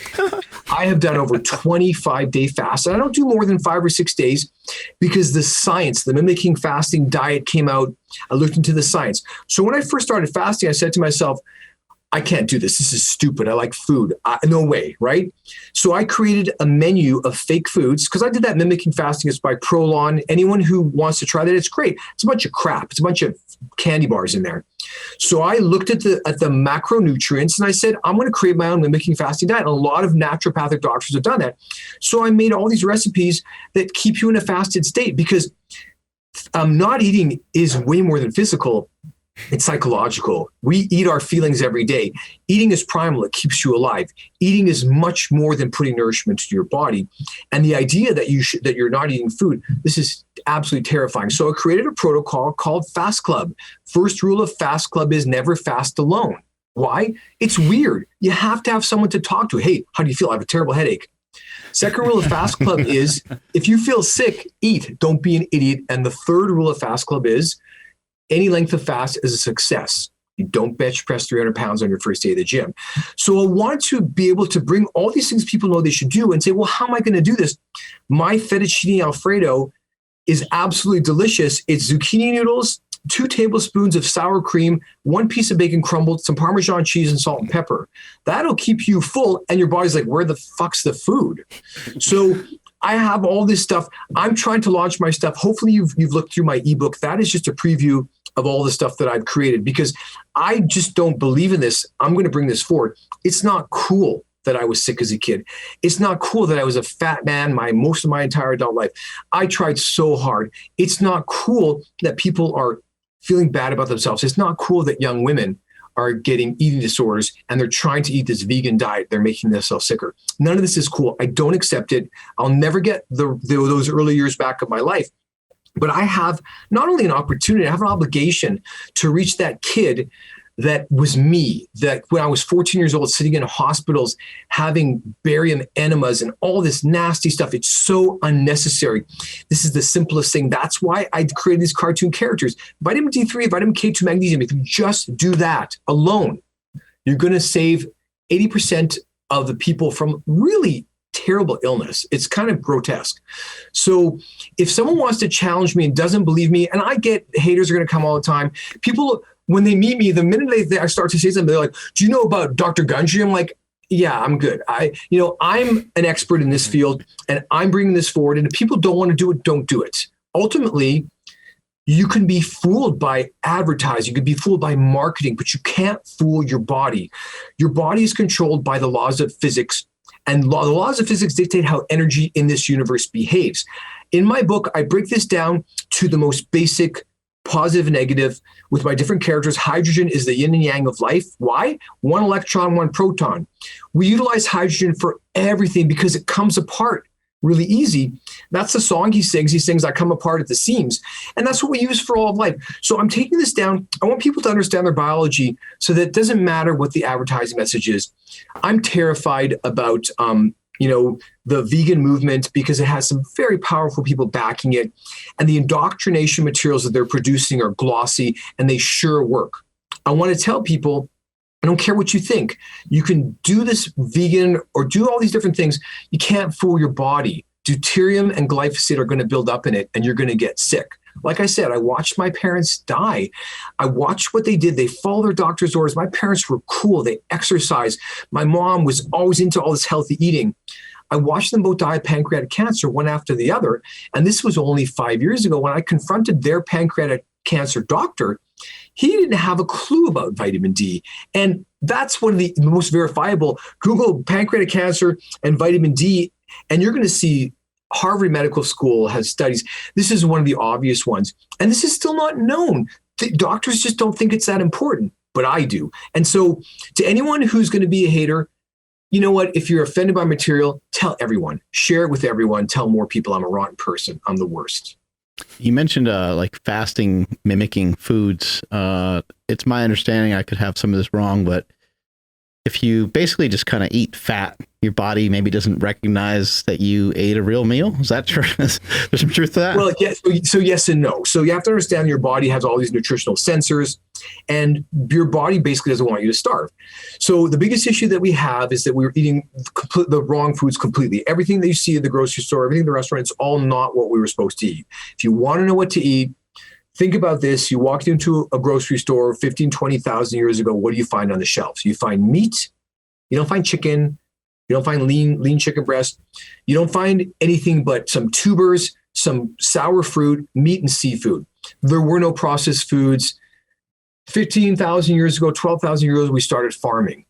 This was the beginning of our mistake. Hunter-gatherers were hunters. They hunted and killed animals' meat. So the answer to your question is, when it comes to fasting, I just like to look at the science. So I'm not making this up. So I really got into that fasting mimicking diet. And I said to myself, why would I do this? Well, by day 3 of a fast, your body enters into autophagy everywhere. Autophagy is autophagy, self-eating. This is your body's cleanup system. If you don't get into autophagy, you're going to get cancer, you're going to get sick, you're going to die. I believe that Crohn's disease has a lot to do with the colonocytes not being able to get into autophagy. Why? What do you need to get into autophagy? You need to have an evolutionary level of vitamin D, and you can Google that, to get into autophagy. The reason is that you have to actually go to your DNA and copy a special gene that makes something called an autophagosome. It's like a giant vacuum cleaner that goes around and sucks up all the bad stuff and lyses it to recycle it. So by day 3, you're in full autophagy. By day 5, that's when your body releases stem cells to replace all of the broken down shit that you got rid of. And you can think of it like this, is that all these people who lose a lot of weight, then they have to have surgery to get rid of the extra skin. That's bullshit. That's not the right way to lose fat. When you do it properly and you fast and use your own body's fat stores, the first thing your body's going to do is start to break down that extra skin in those blood vessels because there's no longer fat to support that. So to me, when I said, shit, I'm going to have to fast, my parents died of pancreatic cancer.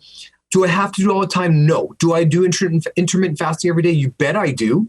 Will I skip eating a whole day? Occasionally, but I will do a 5-day fast and I will push it to a 6-day. Once you become metabolically flexible, it's easy. You have to understand that when you're a sugar burner, getting the signal to your brain every 3 to 4 hours to eat. And if you don't eat, you're going to get sick, and you do. You've heard of the keto flu before, right? What is the keto flu? It's when you don't have the right enzymes to process your own body fat, and you don't have enough mitochondria to make enough energy. So you feel like shit. So you want to be metabolically flexible. What do you need? You need to change the enzymes to start to get to be the ones that are going to burn fat. And you need to make more mitochondria, mitogenesis. So that's what fasting does. It will clean out everything. It will increase mitogenesis. You'll increase your mitochondria. You will literally, and the coolest thing about a 5-day fast is that you won't even necessarily lose any weight. It's the 3, 5, 7 days after when you see your body go whoosh. And I have stretch marks that you can't get rid of stretch marks. You can if you go into autophagy. And I was sick and fat for a long time. I try and do a 5-day fast every month if I can. I do it Monday to Friday. Can't be doing that on the weekend. It's too hard. But understanding that people don't need to, I think it would be smart to fast 4 times a year, once a quarter. That's just my personal opinion. And it's very unnatural. We live in this modern world where we have all these food cues. Try going to a grocery store on day 3 or 4 of a 5-day fast and not go crazy. It's really, really tough. But you can do this. You get a fasting partner. You join a fasting group, join Fast Club, and start to incorporate this. I can say fast all day long, but how are you going to do it? That's what I'm giving people. I'm giving people a framework. The MHG Modern Hunter-Gatherer framework is letting people understand that our bodies are hunter-gatherers, but we live in the modern world. You want to give your hunter-gatherer biology the right sensory inputs for health. And we're not getting them. Wearing clothing, artificial light, all this stuff is giving your body all the wrong signals. I was in the middle of opening up a fasting restaurant chain, but COVID hit, and there you go. I'm really curious about this, and this is going to be a little bit of a rewind, but you were talking about melatonin earlier in the podcast, and there's a lot of things said about melatonin that just made my eyes wide, and I was like, whoa, what? Like you said about the effects of melatonin on cancer. You were talking about supplementing melatonin in a beneficial way, and it's very some people talk about it negatively. Yeah, exactly. And I want us to see if we can dig into this a bit, because like if a lot of people have read Matthew Walker's book Why We Sleep, he talks very negatively about melatonin unless it's in specific instances of flying from like one time zone to another. Maybe you want to use it.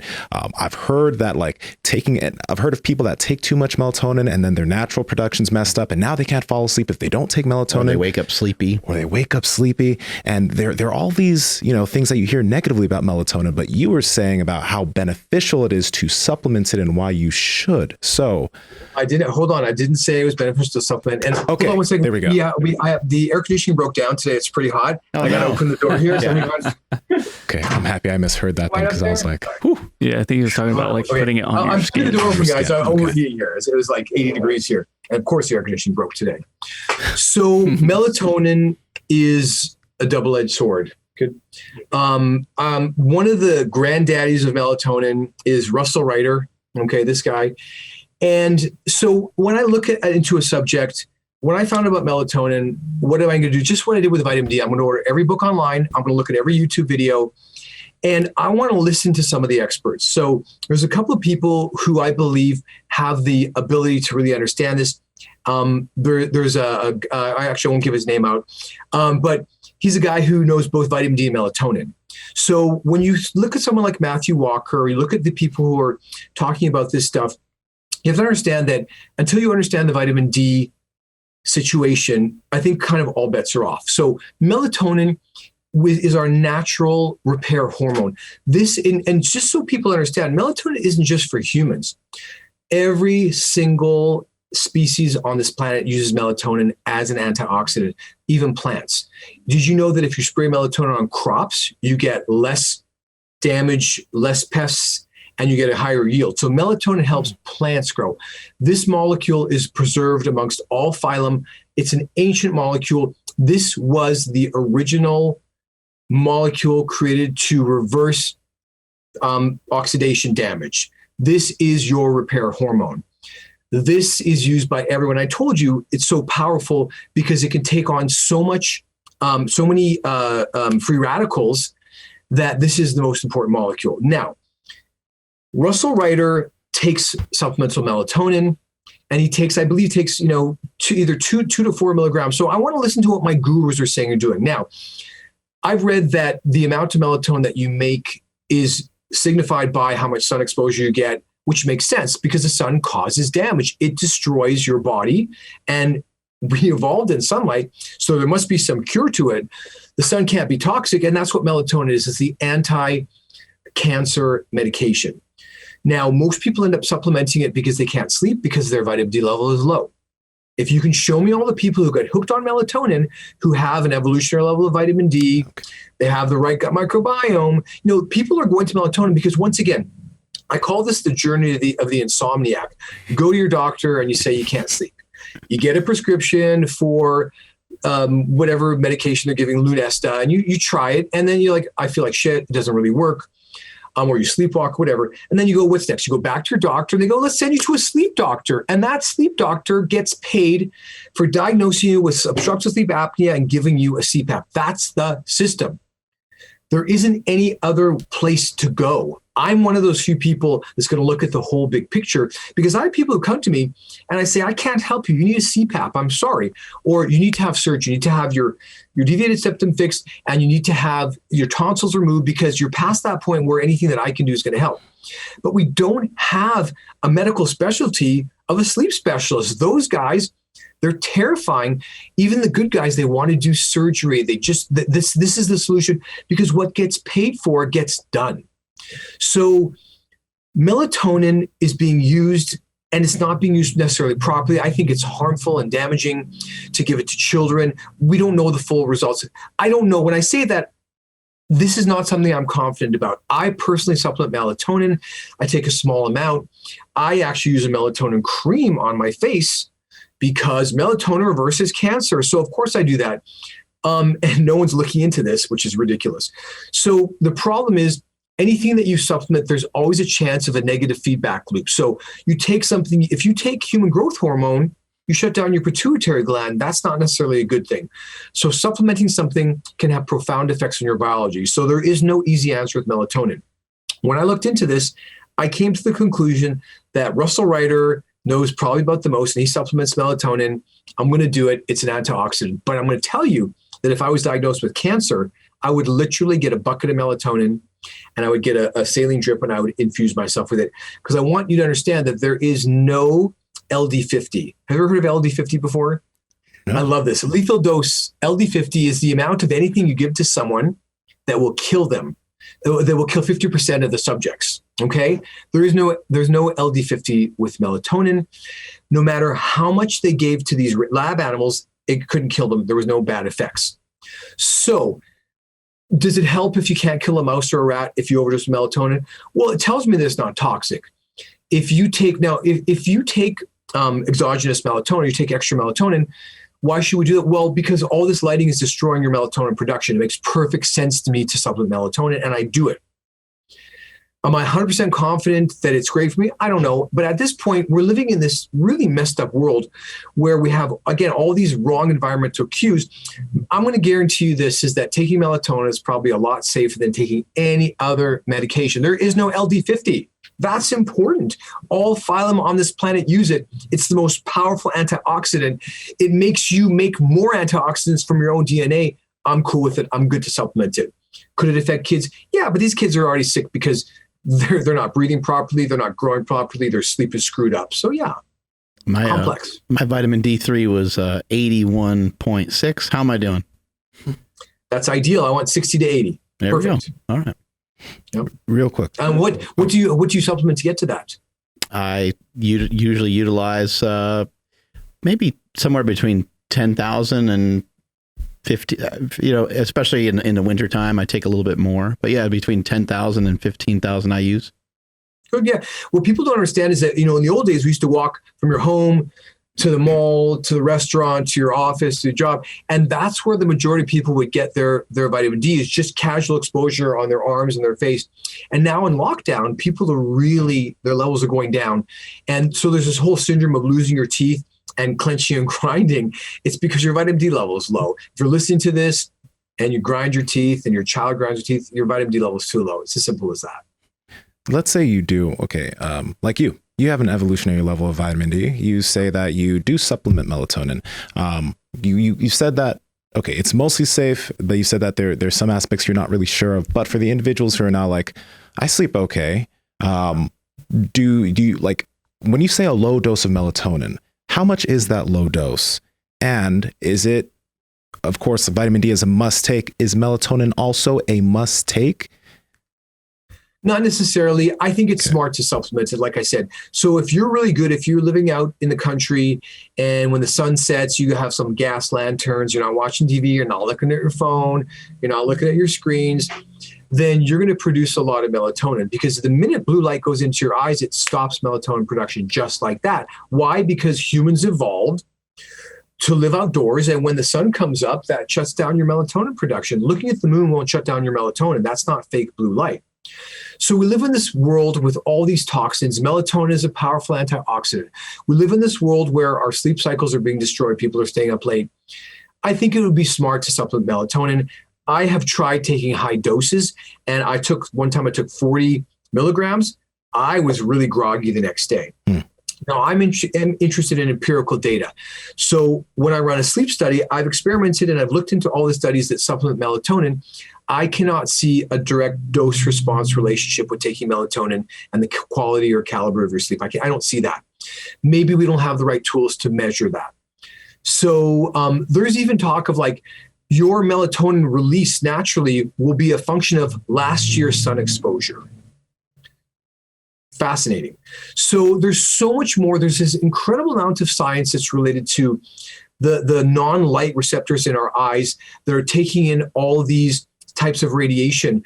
No one's studying this enough yet because there really isn't enough money in it, but I think it's important. And when I say to you, if I was diagnosed with cancer today, this is what I do. Number one, I'm already doing this.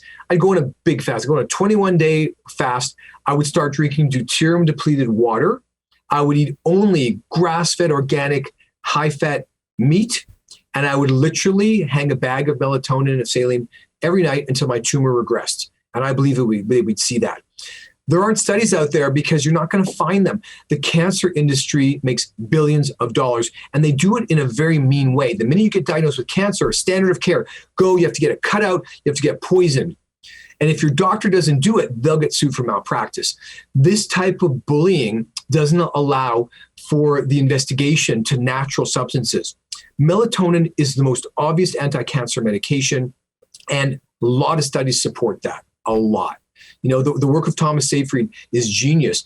And, if just on a basic level, everyone thinks cancer is genetic. It's not. They took a cancer cell, they took the nucleus out and put it into a fresh cytoplasm, and the cancer disappears. Why? Because the disease is in the cytoplasm, deuterium. Just, in case you want to know, that's at the root cause of cancer is deuterium. You can order a book called Defeating Cancer by a guy named of Gabor Somlia. And they have it around here. It's a super cool book. And these guys are out there. There's a guy by the name of Laszlo Boros, and he's Hungarian, and they talk about deuterium depleted water. You don't need to order deuterium depleted water. You can, because a ketogenic diet is so much more important. The water that you produce from metabolism is called metabolic water, and that water is deuterium free. That's the same water that camels make. So when you eat fat, especially saturated fat, it's very, very low in deuterium. And when you metabolize that, the whole reason that you breathe in the first place, people think oxygen, I need oxygen, it's going to nourish my tissues. That's wrong. You breathe oxygen because it is the final electron acceptor from the electron transport chain. So we yank these hydrogens off, we put them through the electron transport chain, we make energy in our mitochondria, and at the very end, those electrons got to go somewhere. You get oxygen, gets 2 electrons from hydrogen, and you have H2O. That's metabolic water, and that oozes out of the mitochondria. And that's why all your important chemicals are made in the mitochondria, because they're made in a low deuterium zone. And this may be the first time you've heard of deuterium, but you're going to hear a lot more about it. You're going to hear a lot about it from me, because when I heard about this, I was like, what the fuck? Why isn't anyone talking about this? And that's why I created a cartoon caricature for deuterium, because when I say deuterium, you may think of nothing. I say insulin resistance, you think of a needle. We need to change the way we look at these things. And I've got cartoon characters for Melatonin. And when you look at him, you can tell right away he's a superhero, and he wears blue blockers. Why? Because he's destroyed by light. So our health it's way more simple than we think, but we're really being played here. And we've been being played since 1950s, and Ansel Keys said fat's bad. And this whole plant-based bullshit that's going on, this Impossible Burger, this is just another attempt to hoodwink us and to trick us to stay sick. And I'm done with it. I literally, 48 years was enough to be a sick person. I'm ready to have a better life. And I want to share that information, and I want to make it fun. No one needs another doctor saying, read my book, follow my protocol. If it's not fun, no one's going to do it. Just think about Schoolhouse Rock. You learned everything from that. If we put it into a song and a dance, you're going to remember it. That's what I'm doing. I'm about to release my first dance called the Sun Dance. It's a really cool song. And the reason I created the Sun Dance is to raise awareness of how important the sun is. But more importantly, when you dance to music, you do exactly what Mother Nature wants. She wants you to bring all these different elements, music and movement, through your brain. This increases neuroplasticity. And so people are depressed as shit because they're not doing the fun stuff anymore. They're in lockdown. I have a special program called The Naked Lunch. And The Naked Lunch was a book that was written, a very controversial book. And it was a guy's experimentation with psychoactive drugs. But I'm doing a daytime DJ dance party where you go in the sun, you eat meat, and you listen to music, you hang out with your friends, you get a massage. Is to raise awareness of what inputs we need. Those are the inputs that your body needs. You need to have your clothes off. You need to be with your friends. We are cut off from the natural world. Hunter-gatherers, they got together, they drummed, they danced, they partied. They give you oxytocin. This gives you all these crazy endorphins. And I'm not even joking. I'm launching this globally as basically an event. And it's kind of crazy, but doesn't it make sense? Don't you want to? What do you like best? Lying by the pool. What day is this? So that way we can participate over here at Super Training. We can Zoom call you in. No pants, just sitting there eating some meat. And it's such easy stuff too. And the idea that the things that bother me the most is, this is what everyone believes, that meat causes cancer. It's really bad for you. And that the sun is dangerous, toxic, causes cancer. I can assure you that the people who eat the most meat and go in the sun the most will live the longest and have the happiest, healthiest lives. Sorry. You may have to get some cancers cut off your head, but you don't want to get dementia. Do you think they're going to do a CRISPR gene that's going to take out Huntington's, Alzheimer's, Parkinson's? These are the diseases of modern living caused by chronic hypoxia when you're choking in your sleep. These are the diseases that are being caused by your mitochondria in your brain being flooded with deuterium and glyphosate and destroying your metabolism, destroying your ability to produce energy. This is obvious. It's not an easy fix, but this is the beginning. For me, this is the future. I still practice dentistry, but as soon as I don't need to, this is where I want to go. This is the most important information. It's so easy, it's inexpensive, and it makes sense. How many scientific studies do I need to prove this? Not many, but they're there.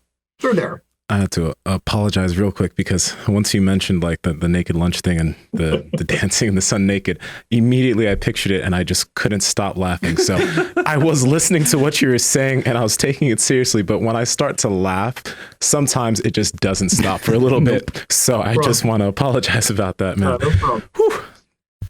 Thank you so much for your time today. This has been amazing. I think selfishly, and Seema and I are just asking you tons of questions over here. So thank you so much for answering all those questions today. Appreciate it. Yes. People want to know. These are important questions because, and again, like, all the haters, whatever, like, you can't please all the people all the time. What can I say? Where can people find out more information about you?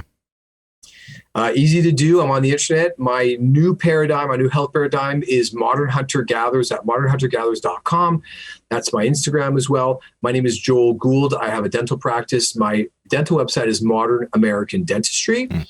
And you can find me all over the place. And, I have a lot of information, a lot of YouTube videos, and they're meant to just, get your interest up and help it make it easy to understand that, enough is enough. What's going on now, this is not cool. We have to make a change. And we can't do this. The powers that be are not going to, Big Pharma's not something to say, hey, don't take our medications, just, get some fresh air and sunlight. It's not going to happen. This is going to be a grassroots movement by people who start to understand their biology. And the way I like to think of it is that this is a puzzle that's sitting right in front of your eyes. My job is to shine the right light on it so you can see the pieces for yourself and see how it comes together. And that's what I'm trying to do with all of my materials. So I created different tiers of information for different people. People like to read a book. People want to watch a video. I've got everything. And I'm going to continue to put this forward out there and share my message. I hit up my good buddy, Joel Green, to vet you to double check to make sure, because you say some really stuff that's different than what I'm hearing from some other people. And Joel gave you the thumbs up. He said 100% legit. And so here we are. So thanks again. I really appreciate it. Have a great rest of your day. My pleasure. Thank you. Thank you. You know what I love about this podcast? Because even if you listen to him, children. Okay, yeah, I'm such a fucking kid. Once I heard naked lunch and I was like, when he was talking about this stuff, I was like, naked, where's he going to say the word naked? That's why I was just like, where's it coming? It just doesn't seem like a great idea, like cooking food and stuff. I mean, dancing with me, just naked. Yeah. But what I was going to say was like, okay, you hear all the things he says. If you think like the melatonin and cancer bit or vitamin D being the root, if you think it's all BS, the crazy thing is he's not selling some special vitamin D product or special vitamin K2 or magnesium. You can yourself make the decision to go on Amazon, buy these cheap supplements and try it out for yourself. And it doesn't profit him and it might just be beneficial. Yeah. See if it improves your sleep. Why not? Yeah. Give it a try. Yeah. Right. I really like that. Him and James Nestor, like giving us like really, really good information about our kids' teeth, you know, like holy crap. Like those are two things I didn't even come close to considering. Yeah. So many times it's like, well, it depends, I don't know, oh, you might have to take this or take that. And this guy was like, he gave you the exact vitamins to get, and he told you pretty much what to do. And you can just take these vitamins and you can test your own blood if you need to. I mean, whatever you got to do to figure it out. But I think he gave some really great input. The fact that he's that confident that it impacts your sleep apnea that much, that's interesting. I'll put it to the test. I don't know. I don't even know if I have sleep apnea, but I have a hard time sleeping. So maybe this will help. Yeah. Did you have to use a CPAP in the past? I've tried to use one before, but I never took a sleep study. I just got one. So. Yeah, I think I take, let's see if so I take about like 30,000 IUs of D3 every day. You take a lot, yeah. Yeah. I don't know. My sleep's okay. I pass out pretty quick, but I do snore. I don't know if that means I have sleep apnea or that just means I snore. I don't know. I've been sleeping pretty good the last couple of days, but I've been going to bed a little bit later. That's the weird thing is I want to go to bed early. But the other thing is I like to wake up early, so I don't end up with that much sleep, but my quality of sleep seems to be better if I go to bed a little bit later. You probably just are like... And I did stretch last night, so that might have helped. That could help, definitely. It might have helped. Might help me unwind. Yeah. So you had really good sleep last night? I did, yeah. Oh, wow. Cool. Yeah. I always felt like if you went to bed later, you kind of like enjoy the sleep more, like you look forward to it more, like because your body's like, hey, dude, it's time. And when you hit the bed, it's rare that I care. Like, I don't want to go to sleep. It just sounds dumb, but I don't care about it. Yeah. I know if I didn't have it, I would feel like shit. Oh, of course. I know that. I always look forward to the next, like, that's why I go to bed early, is because the next day, Yeah. but yeah. Dude, this was so good, man. He was like, the thing is again, a lot of big claims, a lot of confidence behind those claims. But he wasn't keeping any information back. You listen to some people and they'll give you like the general idea of things because they want you to buy their book, or they want you to have this or get this to get more information, more details. Yeah, he does have stuff on his site, but at the end of the day, like, he legit gave us very detailed answers onto what happens, the reasons why, what you can buy. The first time I ever heard anybody mention that deuterium that he was talking about was Ivor Cummins. And so just, YouTube that. Like, if you find some of this stuff interesting and you dig it, like, look into it a little further, because there's a lot of great information on it. And I think some of this stuff is still newish, so there's a lot more research that needs to be done. But you'll find a lot of truth to what he said, but you're going to find advocates too. You're going to find people on the other side of it, because some of the stuff he said was pretty, like, bold, I guess you'd say. The melatonin and cancer bit, like, that is a bold thing. Since to say that can cure cancer, like, a lot of researchers or doctors that listen to that like, would be like, no, Like, but my paper degree says that you're wrong. Yeah, I mean, but again, there is weight behind it. But the thing is, again, he's like, no one is really trying this. No one's. So what would happen if, I don't know, there were actual studies done on that? Yeah. Right? Yeah, absolutely. No, I mean, shit, if I'm pretty sure if any one of us ended up with any, like, the skin cancer that he's talking about, I'd rub the fuck out. We would be like, hey, doc, okay, what specifically, like, do I have to do? And, we would all of a sudden become super interested. And a thumbs up from Joel Green is huge. That's right. Yeah. Take us on out of here, Andrew. I will. Thank you, everybody, for checking out today's episode. Did he make it? Oh, he almost made it. I almost missed it.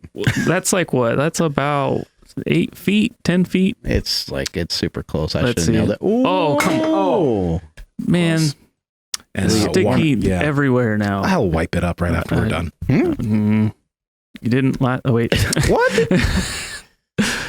Thank you, everybody, for checking out today's episode. Hopefully you guys found something super valuable in this. If you did, please give it a thumbs up and hit that subscribe button. If you have not done so already, please make sure you find the podcast at Mark Bell's Power Project on Instagram, at MB Power Project on Twitter. We have a newsletter that you can find down in the description of this video or this podcast, wherever you're listening to it. My Instagram and Twitter is at I am Andrew Z. And Nsima, where are you at? Nsima Inyang on Instagram and YouTube, at Nsima Inyang on Twitter. Mark?